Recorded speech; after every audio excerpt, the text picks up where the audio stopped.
CIET NCERT presents audiobook of Social Science for Class 8 entitled Our PASTS 3 Textbook in History for Class 8. This is the Lesson 6, Weavers, Iron Smelters and Factory Owners, from page 65 to page 80. Let's listen to the Lesson 6, Weavers, Iron Smelters and Factory Owners, page 65. This chapter tells the story of the crafts and industries of India during British rule by focusing on two industries, namely textiles and iron and steel. Both these industries were crucial for the Industrial Revolution in the modern world. Mechanized production of cotton textiles made Britain the foremost industrial nation in the 19th century, and when its iron and steel industry started growing from the 1850s, Britain came to be known as the workshop of the world. The industrialization of Britain had a close connection with the conquest and colonization of India. You have observed in Chapter 2 how the English East India Company's interest in trade led to occupation of territory, and how the pattern of trade changed over the decades. In the late 18th century, the company was buying goods in India and exporting them to England and Europe, making profit through this sale. With the growth of industrial production, British industrialists began to see India as a vast market for their industrial products, and over time, manufactured goods from Britain began flooding India. How did this affect Indian crafts and industries? This is the question we will explore in this chapter. Figure 1. Trading ships on the port of Surat in the 17th century. Surat in Gujarat, on the west coast of India, was one of the most important ports of the Indian Ocean trade. Dutch and English trading ships began using the port from the early 17th century. Its importance declined in the 18th century. Page 66. Indian textiles and the world market. Let us first talk about textile production. Around 1715, before the British conquered Bengal, India was by far the world's largest producer of cotton textiles. Indian textiles had long been renowned both for their fine quality and exquisite craftsmanship. They were extensively traded in Southeast Asia, Java, Sumatra and Penang, and West and Central Asia. From the 16th century, European trading companies began buying Indian textiles for sale in Europe. Memories of this flourishing trade and the craftsmanship of Indian weavers is preserved in many words still current in English and other languages. It is interesting to trace the origin of such words and see what they tell us. Words tell us histories. European traders first encountered fine cotton cloth from India carried by Arab merchants in Mosul in present-day Iraq. So, they began referring to all finely woven textiles as muslin, a word that acquired wide currency. When the Portuguese first came to India, in search of spices, they landed in Calicut on the Kerala coast in southwest India. The cotton textiles which they took back to Europe along with the spices came to be called calico, derived from Calicut, and subsequently calico became the general name for all cotton textiles. There are many other words which point to the popularity of Indian textiles in Western markets. In Figure 3, you can observe a page of an order book that the English East India Company sent to its representatives in Calcutta in 1730. The order that year was for 5,89,000 pieces of cloth. Browsing through the order book, you would have observed a list of 98 varieties of cotton and silk cloths. These were known by their common name in the European trade as piece goods, usually woven cloth pieces that were 20 yards long and 1 yard wide. Figure 2. Patola weave, mid-19th century. Patola was woven in Surat, Ahmedabad and Patan. Highly valued in Indonesia, it became part of the local weaving tradition there. Page 67. Now observe the names of the different varieties of cloth in the book. Amongst the pieces ordered in bulk were printed cotton cloths called chinds, kosais or khassa, and bandana. Do you know where the English term chinds comes from? It is derived from the Hindi word chind, a cloth with small and colorful flowery designs. From the 1680s, there started a craze for printed Indian cotton textiles in England and Europe, mainly for their exquisite floral designs, fine texture, and relative cheapness. Rich people of England, including the Queen herself, wore cloths of Indian fabric. Similarly, the word bandana now refers to any brightly colored and printed scarf for the neck or head. Figure 3. A page from an order book of the East India Company, 1730. Notice how each item in the order book was carefully priced in London. These orders had to be placed 2 years in advance because this was the time required to send orders to India, get the specific cloths woven and shipped to Britain. Once the cloth pieces arrived in London, they were put up for auction and sold. Figure 4. Jamdani weave, early 20th century. Jamdani is a fine muslin on which decorative motifs are woven on the loom, typically in grey and white. Often, a mixture of cotton and gold thread was used, as in the cloth in this picture. The most important centers of Jamdani weaving were Dhaka in Bengal and Lucknow in the United Provinces. Page 68. Originally, the term derived from the word bandhna, which is Hindi for tying, and referred to a variety of brightly colored cloth produced through a method of tying and dyeing. There were other cloths in the order book that were noted by their place of origin: Kasim Bazar, Patna, Calcutta, Orissa, Charpur.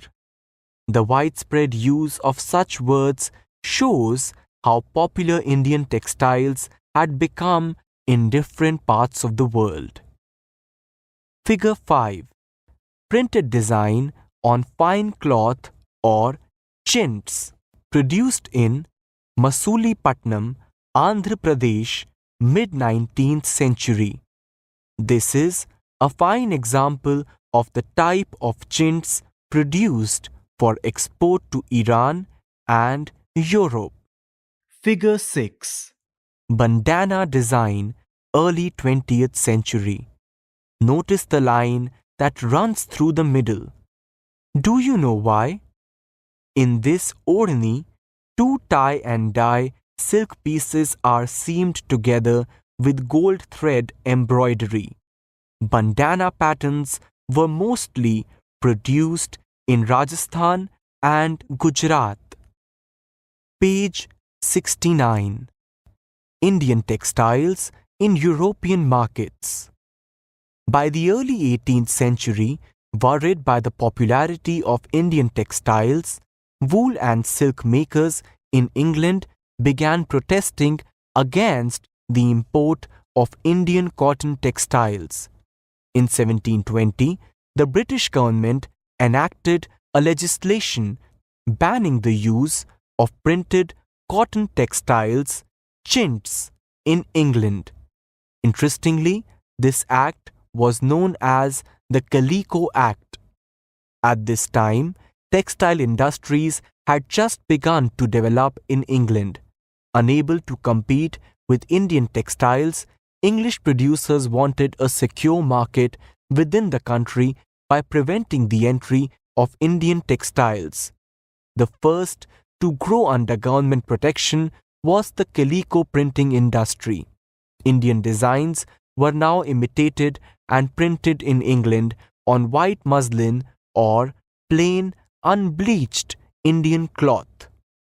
Competition with Indian textiles also led to a search for technological innovation in England.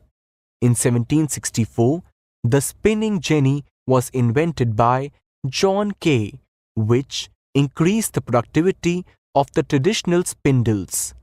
The invention of the steam engine by Richard Arkwright in 1786 revolutionized cotton textile weaving. Cloth could now be woven in immense quantities and cheaply too. However, Indian textiles continued to dominate world trade till the end of the 18th century.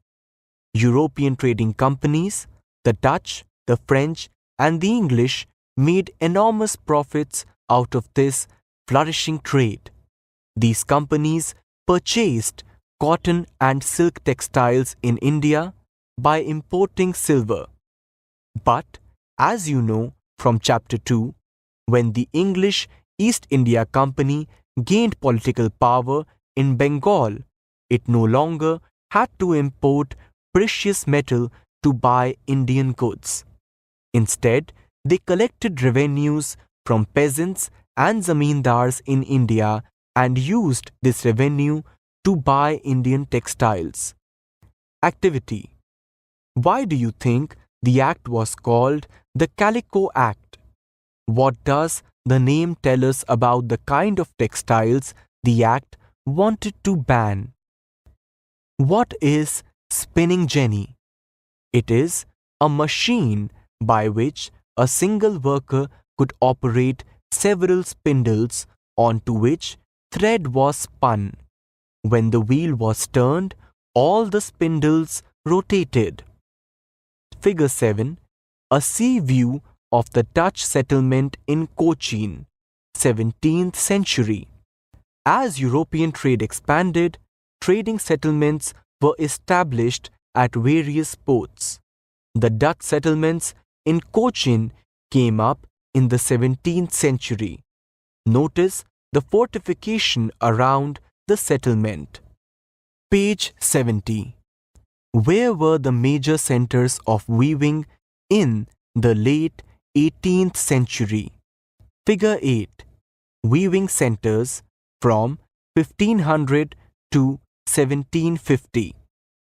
If you observe the map, you will notice that textile production was concentrated in 4 regions in the early 19th century.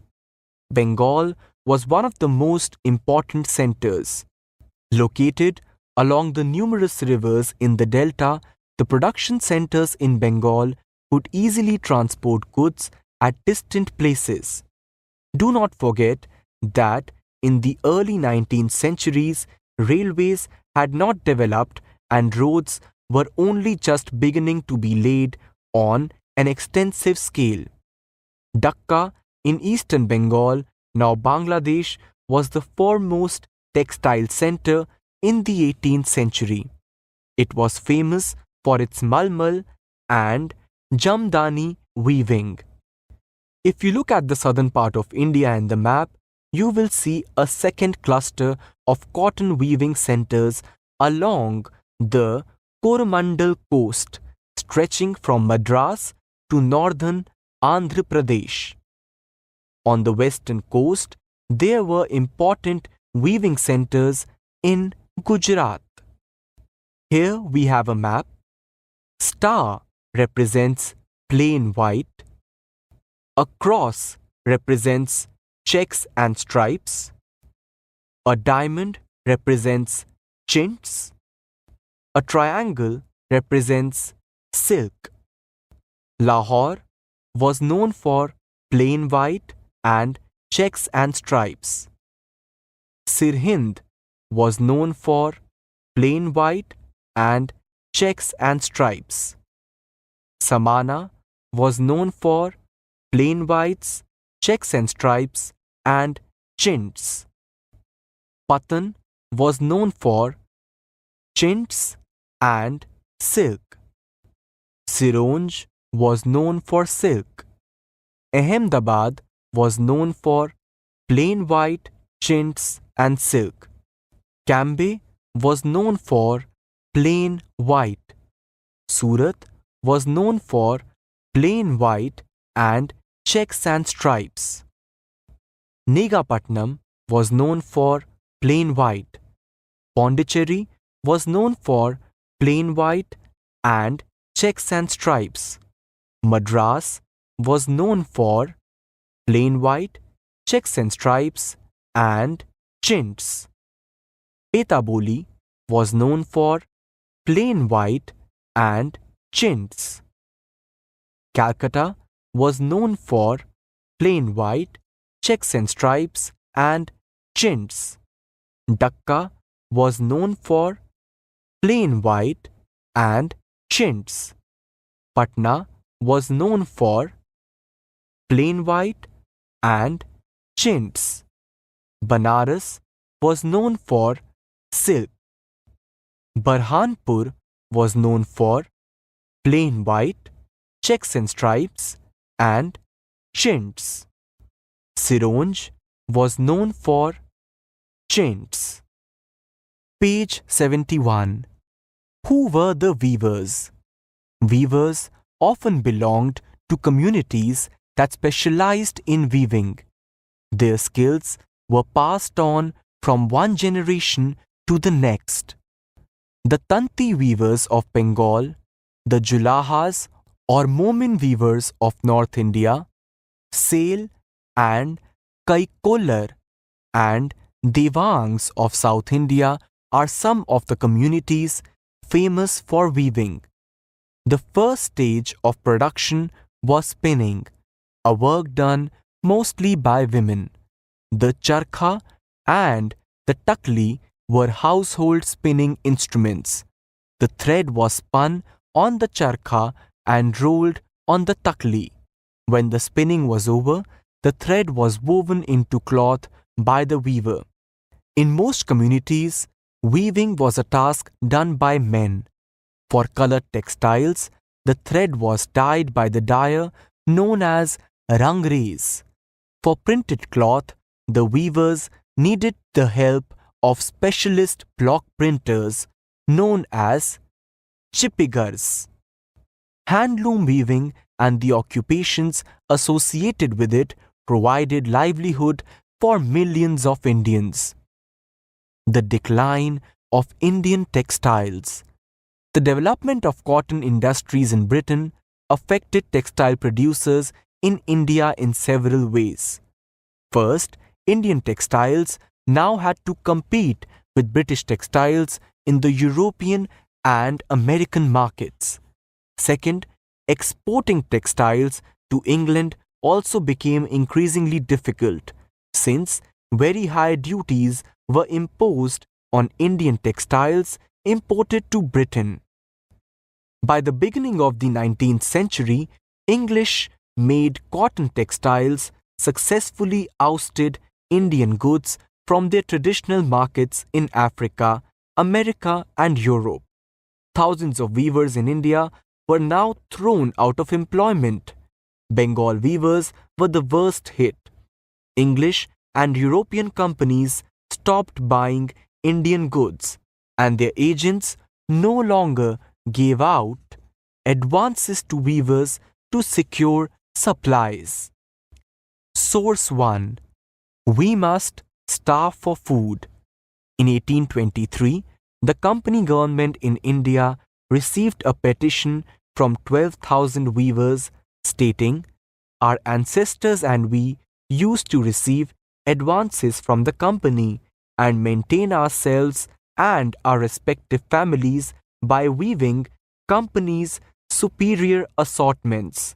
Owing to our misfortune, the orangs have been abolished ever since, because of which we and our families are distressed for want of the means of livelihood.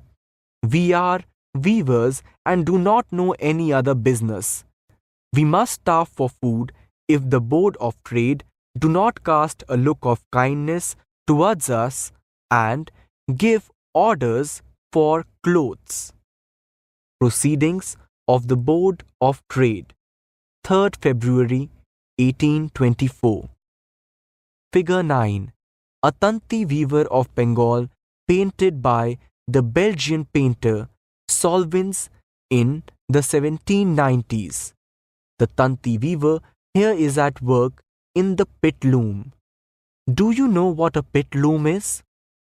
Orang, a Persian term for a warehouse, a place where goods are collected before being sold, also refers to a workshop.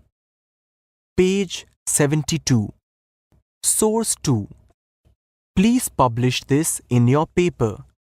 One widowed spinner wrote in 1828 to a Bengali newspaper, Samachar Darpan, detailing her plight. To the editor, Samachar. I am a spinner. After having suffered a great deal, I am writing this letter. Please publish this in your paper. When my age was 22, I became a widow with 3 daughters. My husband left nothing at the time of his death. I sold my jewelry for his Shraddh ceremony. When we were on the verge of starvation, God showed me a way by which we could save ourselves. I began to spin on takli and charkha. The weavers used to visit our houses and buy the charkha yarn at 3 tolas per rupee. Whatever amount I wanted as advance from the weavers, I could get for the asking. This saved us from cares about food and cloth. In a few years' time, I got together rupees 28. With this, I married 1 daughter, and in the same way, all 3 daughters. Now, for 3 years, we 2 women, mother-in-law and me, are in want of food. The weavers do not call at the house for buying yarn.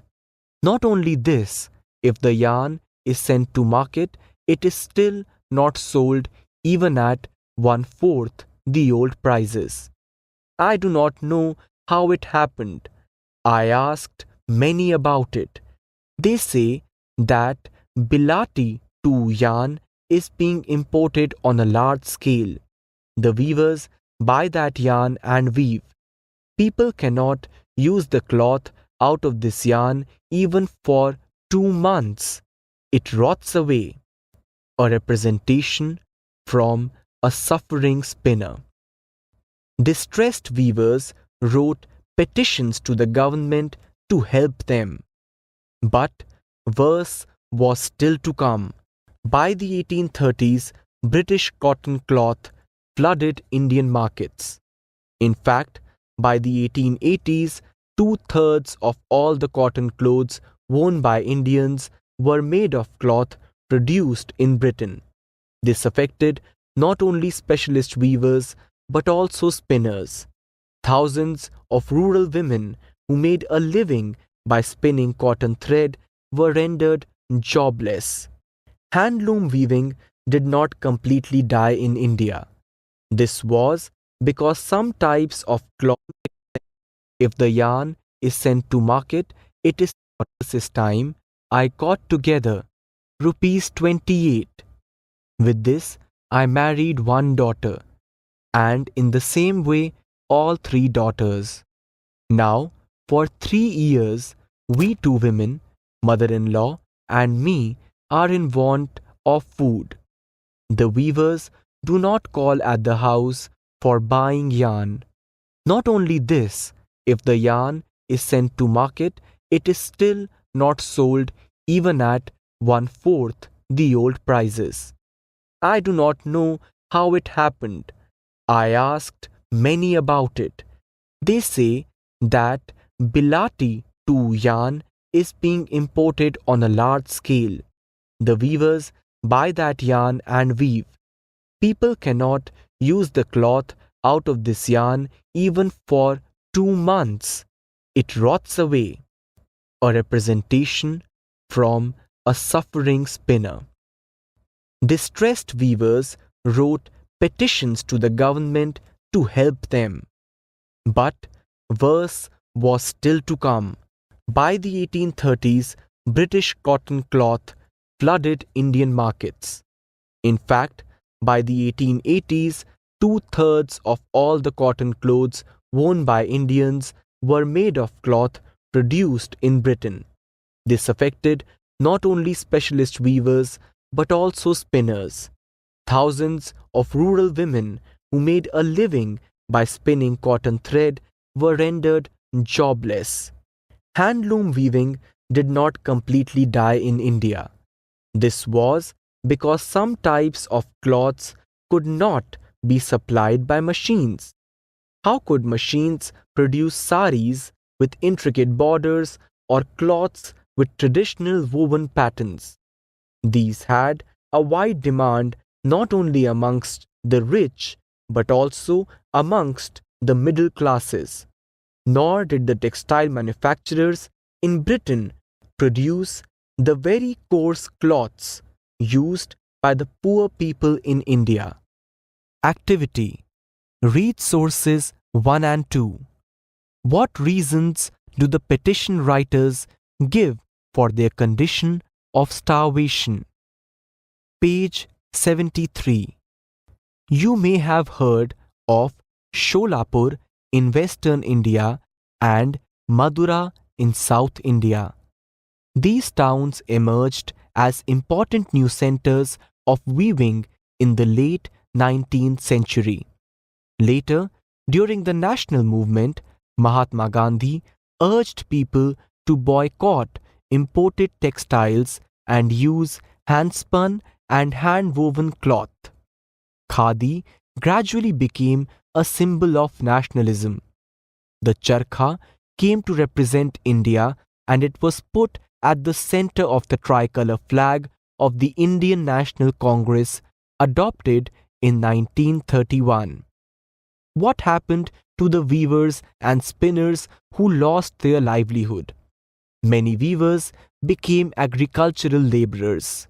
Some migrated to cities in search of work and yet others went out of the country to work in plantations in Africa and South America. Some of these handloom weavers also found work in the new cotton mills that were established in Bombay, which is now Mumbai, Ahmedabad, Sholapur, Nagpur and Kanpur. Cotton mills come up. The first cotton mill in India was set up as a spinning mill in Bombay in 1854. From the early 19th century, Bombay had grown as an important port for the export of raw cotton from India to England and China. It was close to the vast black soil tract of western India where cotton was grown. When the cotton textile mills came up, they could get supplies of raw material with ease. Figure 10. Workers in a cotton factory circa 1900, photograph by Raja Deen Dayal. Most workers in the spinning department were women, while workers in the weaving departments were mostly men. Page 74. By 1900, over 84 mills started operating in Bombay. Many of those were established by Parsi and Gujarati businessmen who had made their money through trade with China. Mills came up in other cities too. The first mill in Ahmedabad was started in 1861. A year later, a mill was established in Kanpur, in the United Provinces. Growth of cotton mills led to a demand for labor. Thousands of poor peasants, artisans, and agricultural laborers moved to the cities to work in the mills. In the first few decades of its existence, the textile factory industry in India faced many problems. It found it difficult to compete with the cheap textiles imported from Britain. In most countries, governments supported industrialization by imposing heavy duties on imports. This eliminated competition and protected infant industries. The colonial government in India usually refused such protection to local industries. The first major spurt in the development of cotton factory production in India, therefore, was during the First World War, when textile imports from Britain declined and Indian factories were called upon to produce cloth for military supplies. The Sword of Tipu Sultan and Wood's Steel. We begin the story of Indian steel and iron metallurgy by recounting the famous story of Tipu Sultan, who ruled Mysore till 1799, fought 4 wars with the British and died fighting with his sword in his hand. Tipu's legendary swords are now part of valuable collection in museums in England. But do you know why the sword was so special? The sword had an incredibly hard and sharp edge that could easily rip through the opponent's armor. This quality of the sword came from a special type of high carbon steel called woods, which was produced all over South India.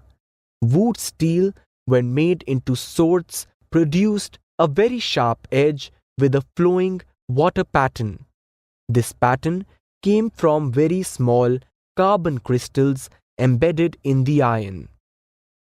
Francis Buchanan, who toured through Mysore in 1800, a year after Tipu Sultan's death, has left us an account of the technique by which wood steel was produced in many hundreds of smelting furnaces in Mysore.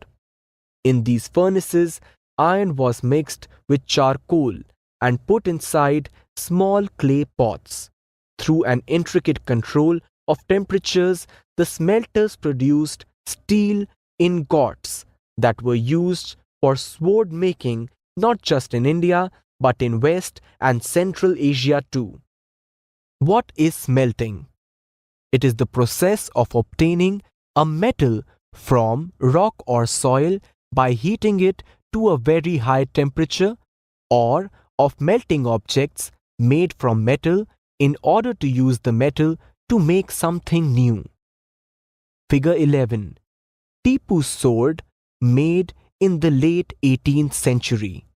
Written with gold on the steel handle of Tipu's sword were quotations from the Quran with messages about victories in war. Notice the tiger head towards the bottom of the handle. Page 75. Woots is an anglicized version of the Kannada word ukku, Telugu hukku, and Tamil and Malayalam urukku, meaning steel. Indian Woots steel fascinated European scientists. Michael Faraday, the legendary scientist and discoverer of electricity and electromagnetism, spent 4 years studying the properties of Indian woots from 1818 to 1822. However, the wood steel making process, which was so widely known in South India, was completely lost by the mid-19th century. Can you guess why this was so? The swords and armor-making industry died with the conquest of India by the British, and imports of iron and steel from England displaced the iron and steel produced by craftspeople in India. Abandoned furnaces in villages. Production of wood steel required a highly specialized technique of refining iron, but iron smelting in India was extremely common till the end of the 19th century. In Bihar and central India in particular, every district had smelters that used local deposits of ore to produce iron, which was widely used for the manufacture of implements and tools of daily use. The furnaces were most often built of clay and sun-dried bricks. The smelting was done by men while women worked the bellows, pumping air that kept the charcoal burning. Activity. Why would the iron and steel making industry be affected by the defeat of Nawabs and Rajas? What is bellows? It is a device or equipment that can pump air. Figure 12. Iron smelters of Palamau, Bihar. Page 76. By the late 19th century, however, the craft of iron smelting was in decline. In most villages, furnaces fell into disuse and the amount of iron produced came down. Why was this so? One reason was the new forest laws that you have read about in Chapter 4, when the colonial government prevented people from entering the reserved forests. How could the iron smelters find wood for charcoal? Where could they get iron ore? Defying forest laws, they often entered the forests secretly and collected wood, but they could not sustain their occupation on this basis for long. Many gave up their craft and looked for other means of livelihood. In some areas, the government did grant access to the forest, but the iron smelters had to pay a very high tax to the forest department for every furnace they used. This reduced their income. Moreover, by the late 19th century, iron and steel was being imported from Britain. Ironsmiths in India began using the imported iron to manufacture utensils and implements. This inevitably lowered the demand for iron produced by local smelters. By the early 20th century, the artisans producing iron and steel faced a new competition. Figure 13. A village in central India where the Agariyas, a community of iron smelters, lived. Some communities, like the Agariyas, specialized in the craft of iron smelting. In the late 19th century, a series of famines devastated the dry tracts of India. In central India, many of the Agariya iron smelters stopped work. deserted their villages and migrated, looking for some other work to survive the hard times. A large number of them never worked their furnaces again. Source 3.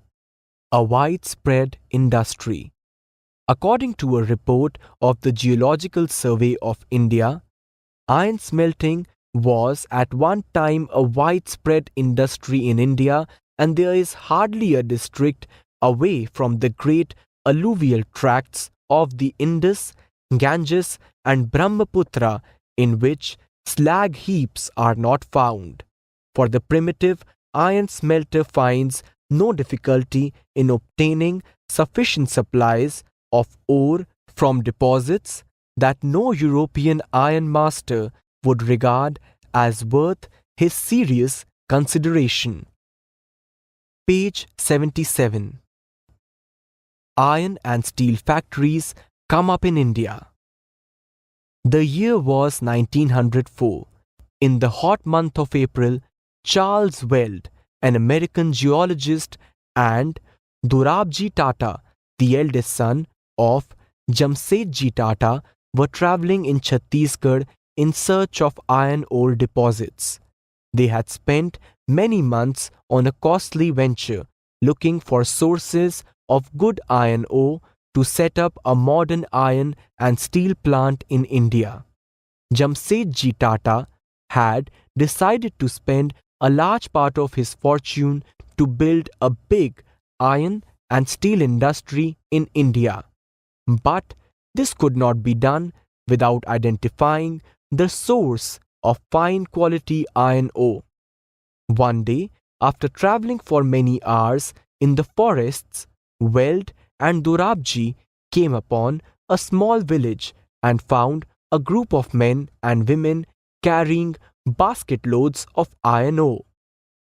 These people were the Agarias. When asked where they had found the iron ore, the Agarias pointed to a hill in the distance. Weld and Dorabji reached the hill after an exhausting trek through dense forests. On exploring the hill, the geologist declared that they had at last found what they had been looking for.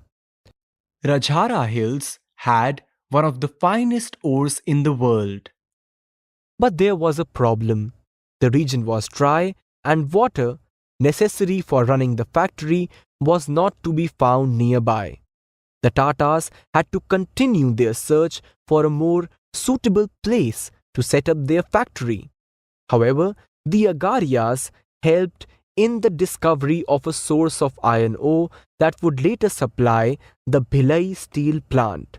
A few years later, a large area of forest was cleaned up on the banks of the river Subarnarekha to set up the factory and an industrial township, Jamshedpur. Here, there was water near iron ore deposits. The Tata Iron and Steel Company, or TISCO, that came up began producing steel in 1912. TISCO was set up at an opportune time.